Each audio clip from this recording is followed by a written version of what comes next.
नमस्कार, आप देख रहे हैं फाइनल कट। मैं हूं आपके साथ आशा सरमाल। चलिए शुरुआत करते हैं जम्मू कश्मीर से जुड़ी खबरों की। डिप्टी सीएम सुरेंद्र चौधरी और कैबिनेट मंत्री सतीश शर्मा ने आज अखनूर की चौकी चौरा इलाके में जनता दरबार लगाकर लोगों को पेश आ रही समस्याएं सुनी और जनता दरबार में चौकी चौरा की आम लोगों के साथ साथ विभिन्न सरकारी विभागों के अधिकारी भी मौजूद रहे। डिप्टी सीएम और कैबिनेट मंत्री ने लोगों की शिकायतों का संज्ञान लेते हुए संबंधित विभागों के अधिकारियों से उन्हें जल्द हल करने के दिशा निर्देश जारी कर दिए।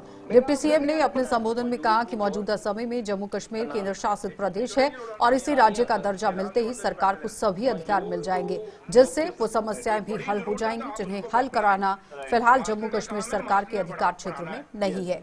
वहीं मंत्री सतीश शर्मा ने भी अपने संबोधन में आम लोगों व सियासी दलों के नेताओं से सियासत से ऊपर उठकर स्टेटहुड के लिए जारी संघर्ष में योगदान देने का आह्वान कि चौकी चौरे विच दरबार मंत्री बदकिस्मती है कि साढ़े हाथ विच एक यूटी है। उस रुपाक उस सवेरे जिले उठते हो सारे उस रब अगे उस मां अगे तुहाडे कोल तो मां बिल्कुल सामने बैठी दी है। उस वाहिगुरु अगे अरदास करो, उस अल्लाह के अरदास करो, उस रब अगे अपनी दुआ करो कि स्टेट बन जाए। जिस दिन स्टेट बनेगी उस दिन दसांगे कि किन्ने BSO होंदा। सारे जम्मू कश्मीर के ऑफिसर काबिल नहीं है, लायक नहीं है। सारे ऑफिसर काबिल हैं, सिर्फ और सिर्फ उन ऑफिसर दबाया गया। जो ऑफिसर काबिल है उसकी आवाज भी उमर अब्दुल्ला सरकार है जम्मू कश्मीर के अंदर। सारे जानते हो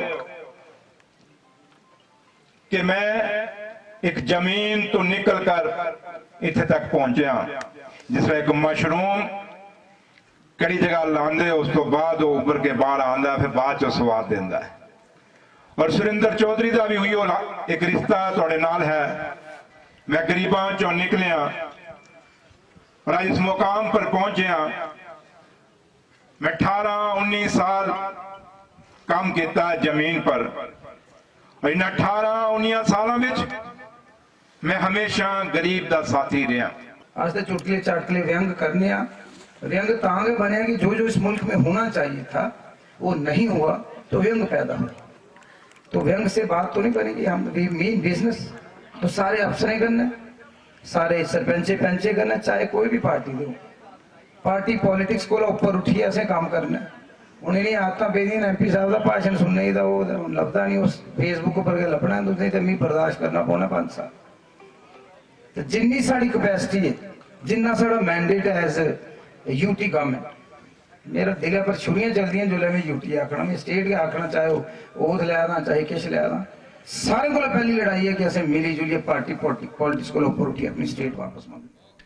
तो डोडा में आज पेश आए सड़क हादसे में 15 साल की एक बच्ची की दर्दनाक मौत हो गई। हादसे में 2 बच्चों समेत 5 लोग घायल हुए, जिन्हें इलाज के लिए डोडा के GMC अस्पताल में भर्ती कराया गया।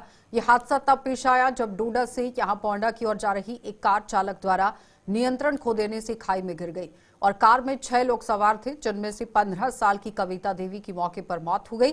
वहां मौजूदा लोगों से शव और घायलों को खाई से यहां बाहर निकालकर GMC डोडा शिफ्ट कराया गया। सर, पोंडा के उस साइड एक मोड़ आता है, वहाँ पे गाड़ी के हादसे का शिकार हुई। हम जो के वहाँ पे काम कर रहे थे, वहाँ से हम जब नीचे गए तो एक लेडीज की जो है उसकी ऑन स्पॉट में डेथ हो गई थी और उसके बाद जो ये 2 लेडीजें हैं ये क्रिटिकली थी और एक ड्राइवर है शायद वो भी क्रिटिकली है। तो 2 बच्चे जो है वो नॉर्मली में तकरीबन ठीक भी हैं। लगभग कितने लोग इसमें सवार थे? सर, इसमें हमने देखा जो वहाँ पे तो 6 बंदे हमने देखे, लेकिन इससे अब नीचे मजीद की जानकारी जो है जो नीचे थी तो वो बाद में पता लगेगा, लेकिन सुनने में और देखने में आया कि 6 ही बंदे थे। कितनी दूर नीचे गाड़ी खाई में घिरी थी और कितना मुश्किल था वहां से इन तमाम लोगों को? सर देखो कि वो एक खाई में था, वहां से चढ़ाने ये मतलब वहां से ऊपर चढ़ाने में बहुत सा टाइम लगा और दिक्कत थी और नाला था, रास्ता नहीं था और मुश्किलात आई। लगभग आधा घंटा वहां पे इनको चढ़ाने में लगा।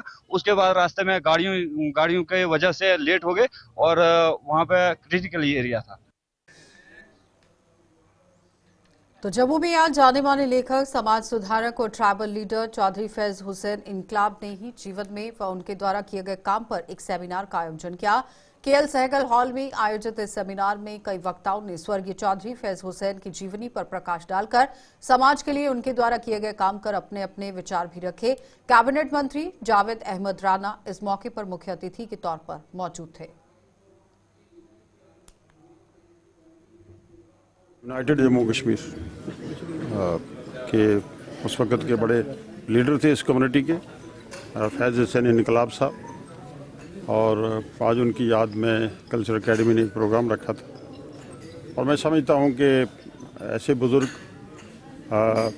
जिनकी कंट्रीब्यूशन रही है समाज के लिए, इस मुल्क के लिए और सोसाइटी के लिए, कौम और मिलत के लिए, उनको याद करना अवलीन फ़र्ज़ है। मैं कल्चरल एकेडमी के शोबे के सेक्रेटरी हैं और जो गोजरी शोबा को हेड कर रहे हैं जावेद राही साहब, उनका शुक्रिया करूंगा कि उन्होंने ऐसा प्रोग्राम ऑर्गेनाइज़ किया है। और फैज़ इनकलाब साहब की याद में आज का ये प्रोग्राम हुआ है। फैज़ इनकलाब साहब की बड़ी कंट्रीब्यूशन ये है कि फैज़ इनकलाब साहब और उनके हम असर, उनकी ही ये कंट्रीब्यूशन थी कि आज जो हम ये जम्मू कश्मीर का नक्शा देख रहे हैं, अगर ये लोग, उनके हम असर लोग और फैज़ हुसैन साहब अगर ना होते तो आज जम्मू कश्मीर का ये नक्शा ना होता। Jammu Kashmir academy of art culture and languages की तरफ से एक रोज़ा सेमिनार चल रहा है। इस सेमिनार में मारूफ ट्राइबल लीडर और एक बड़ी शख्सियत पीर पंजाल की जनाब फैज़ हुसैन इनकलाब साहब के ऊपर पूरा दिन उनकी कंट्रीब्यूशन के ऊपर बातचीत होगी। उन्होंने आज़ादी से पहले, आज़ादी के बाद बहुत बड़ा किरदार अदा किया है खाना बदोश लोगों को जोड़ने के लिए, उनमें एक कॉन्फिडेंस पैदा करने के लिए, और उन्हीं की काविशें हैं कि बाद में 91 में शेड्यूल ट्राइब स्टेटस गुजरों को मिला। उन्होंने एक जानकारी, एक तरह का मतलब पूरे माशरे के अंदर समाजी बहबूद के काम किए। उन्होंने लिटरेचर के ऊपर काम किए, राइट्स अप लिखे, अखबार में लिखा, लोगों के लिए काम किए। तो रियासी में लोगों के घरों से आप देखिए निकलने वाली गंदगी को आस्था का स्थान माने जाने वाले दरिया चंद्रभागा में फेंके जाने का मामला प्रकाश में आया है। नगर परिषद के एक वाहन द्वारा पाइप लगाकर चंद्रभागा में गंदगी फेंके जाने का एक वीडियो वायरल होने के बाद रियासी के लोग सख्ते में आ गए। ये वीडियो वायरस, यहाँ पर आप देखिए, ये वीडियो जब वायरल हुआ है होने के बाद ही नगर परिषद के अधिकारियों की भी सिट्टी पिट्टी यहाँ पर गुम हो गई और अब वो लोग अपनी सफाई देने में जुट गए हैं। नगर परिषद के ईओ सुरेश सिंह ने पानी में गंदगी डाले जाने से साफ इनकार कर दिया।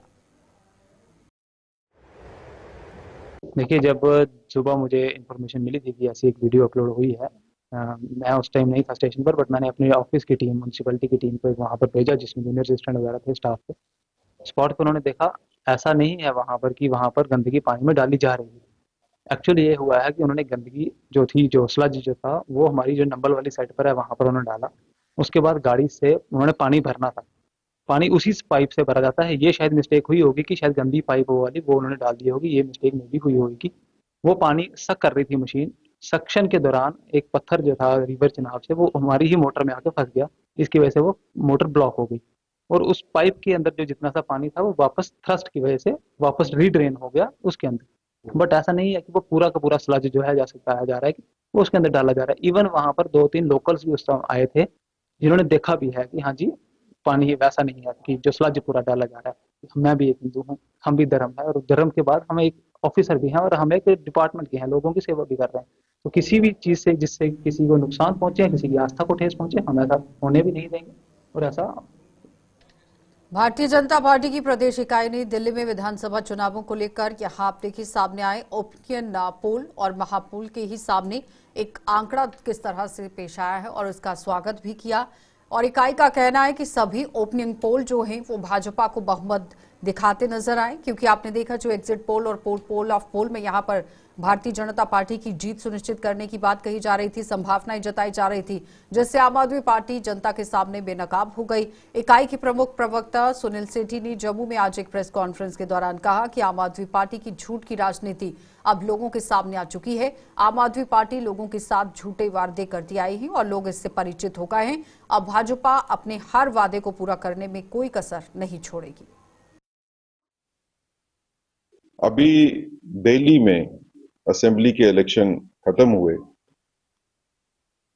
और जब इलेक्शन खत्म होने के बाद ओपिनियन पोल सामने आए तो उस ओपिनियन पोल में जो भारतीय जनता पार्टी ने दावा किया था उसकी पुष्टि हुई दिखती है। तकरीबन सभी ओपिनियन पोल्स बताते हैं कि दिल्ली में भारतीय जनता पार्टी की गवर्नमेंट मेजॉरिटी के साथ बन के सामने आएगी। और ओपिनियन ऑफ ओपिनियन पोल जो है, महापोल जिसको कहते हैं, उसमें भी भारतीय जनता पार्टी को तकरीबन 50 सीटें 70 में से दिल्ली असेंबली में आनी बताई जाती है। हमारा ये मानना है कि जो आम आदमी पार्टी का झूठ था, जो झूठ की राजनीति आम आदमी पार्टी ने की, वो दिल्ली में हो, वो पंजाब में हो या बाकी किसी जगह पे हो, वो जनता के सामने बेनकाब हुई। जनता ये समझती है कि झूठे वादे करने वाले उन वादों को निभाने की ताकत नहीं रखते, और जनता ये भी समझती है कि भारतीय जनता पार्टी अगर कोई वादा करती है। ब्रेक के बाद एक बार फिर आपका स्वागत है। पुलिस ने नवंबर 2024 में एक मोबाइल टावर कंपनी के चोरी हुए रेडियो रिसीवर यूनिट के मामले को सुलझा लिया है। पुलिस ने इस मामले में 2 लोगों को गिरफ्तार कर लिया, जिन्होंने अपना गुनाह कबूल कर लिया है। पुलिस ने इन दोनों से रेडियो रिसीवर यूनिट बरामद कर लिया। इन दोनों चोरों की पहचान मोहम्मद आरिफ और उत्तम कुमार के रूप में की गई। एसपी ग्रामीण विजेश शर्मा ने जम्मू में आज एक प्रेस कॉन्फ्रेंस की है और इसी के दौरान जानकारी देते हुए बताया कि पुलिस ने चोरी के एक और मामले को सुलझा लिया है, जिसमें 10 तोला सोना यहां चुराया गया था और इस मामले में 2 नाबालिगों से भी पूछताछ की गई थी और सोने को बेचकर हासिल की गई 6 लाख रुपए की राशि भी बरामद की गई। एक एफआईआर जो है नवंबर के महीने में पुलिस स्टेशन कानाचक में लगती है। एक कंपनी है इंडस टावर लिमिटेड करके, जो मोबाइल टावर्स हैं उनको जो लुक आफ्टर करती है, उन्होंने एक कंप्लेंट की है कि आरआर यूनिट होते हैं इनके, एक रेडियो रिसीविंग यूनिट, वो चोरी हुआ है। तो हमारे पुलिस स्टेशन में एफआईआर रजिस्टर होती है, उसके पास तफ्तीश जो है वो रवा होती है। दौरान तफ्तीश हम 2 बंदों को जो है वो राउंड अप करते हैं। एक का नाम मोहम्मद आरिफ है, वो चक्खर कोटली जम्मू के रहने वाला है, और दूसरा जो है उत्तम कुमार जो है वे कांजली रियासी का रहने वाला है। इन दोनों को हम लाते हैं, इनसे पूछताछ बामल लाई जाती है और दौरान पूछताछ इन्होंने कन्फेस किया कि इन्होंने ये जो चोरी हुई है, ये चक जाफर एक जगह पड़ती है कानाचक में ही, तो ये चोरी उन्होंने कन्फेस किया कि ये जो रेडियो रिसीविंग यूनिट है ये उन्होंने चोरी किया था, और उनकी कन्फेशन और उनके डिस्क्लोजर पे ये हमने रिकवर किया है। मैं आपको बताता चलूं कि इसकी जो कास्ट है आज की डेट में वो नियर अबाउट 2.5 लाख से लेकर 4 लाख के बीच में है। तो एक केस जो हमारा सॉल्व हो गया। इसके साथ साथ मैं दूसरा केस जो आपको बताता चलूं, जनवरी महीने में एक कंप्लेंट आती है हमारे थाने में। अमन सिंह करके एक बंदा है, वो कंप्लेंट करता है मिश्रीवाला का कि उसके घर में चोरों ने चोरी की है और कम से कम कोई 10 तोले सोना उसके घर से लेके चले गए हैं। उसी के बाद हमारी तफ्तीश इसमें रवा होती है, एफआईआर रजिस्टर होता है। तो हम इसमें 3 जो छोटे छोटे लड़के हैं उनको हम इसमें पूछताछ के लिए लाते हैं। बाद में पता चलता है कि ये जुबनाइल हैं, उनके मैं नाम जहां शेयर नहीं कर सकता। तो उन्होंने कन्फेस किया कि हमने इसके घर में चोरी की है, और जो चोरी करके जो सोना उन्होंने चुराया था वो उन्होंने एक गोल्ड स्मिथ है रोहित खन्ना करके, उसको उन्होंने सेल किया है। और उसको सेल करने के बाद जो उन्होंने पैसे लिए थे, और बाद में जो कंप्लेनेंट है वो बोलता है कि मैं इस रोहित जो खन्ना है जिसने उस सुन्ने को मेल्ट कर दिया था कि मैं इससे अब जो है गहने नहीं लूंगा, मुझे पैसे चाहिए। तो जब हमने तो सांबा जिले की विजयपुर तहसील के सिंबल वाले गांव में यहां स्ट्रॉबेरी की बम्पर खेती हो रही है। पारंपरिक खेतीबाड़ी से हटकर किसान स्ट्रॉबेरी के साथ साथ ड्रैगन फ्रूट, आंवला, आम की यहां पैदावार कर रहे हैं। नवंबर महीने में लगाई गई स्ट्रॉबेरी फरवरी मार्च तक अच्छा फल देती है, जिससे किसानों के वारे न्यारे हो रहे हैं। सिंबल वाली गांव में ही यहां आप देखिए मौजूदा समय में कई खेत स्ट्रॉबेरी से लहला रहे हैं और जिससे किसानों की आर्थिक स्थिति मजबूत हो रही है। तो स्ट्रॉबेरी तो आप देख रहे हो 20 कनाल मैंने लगाई है, तो स्ट्रॉबेरी का अच्छा मुनाफा है। डिपार्टमेंट हार्टिकल्चर जो है इस पर बहुत सपोर्ट करता है हमारी, जैसे कि पर कनाल पर 13,000 रुपया सब्सिडी देता है, और टाइम टू टाइम हमारे पास आता है। जैसे कोई फंगिस लगती है या कोई बीमारी आ जाती है पौधों को, वो बताते हैं, जैसे हमारे एसडीओ बीजापुर धीरे सर जो इस वक्त हैं, वो हमारे पास हफ्ते में 1 बार आते हैं।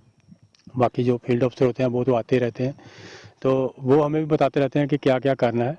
तो मैं डिपार्टमेंट का बहुत शुक्रिया करूंगा। आज मैं जहाँ पर पहुँचा हूँ तो हार्टिकल्चर डिपार्टमेंट से ही पहुँचा हूँ, तो उन्होंने मदद की। तो मैं सभी किसानों को कहूँगा कि डिपार्टमेंट से मिलें और जो अच्छे मुनाफे जो जैसे कोई भी कंपोनेंट सब्सिडी पे आ रहे हैं, अच्छा सब्सिडी मिल रही है, वो दफ्तर में जाएं और मिलें।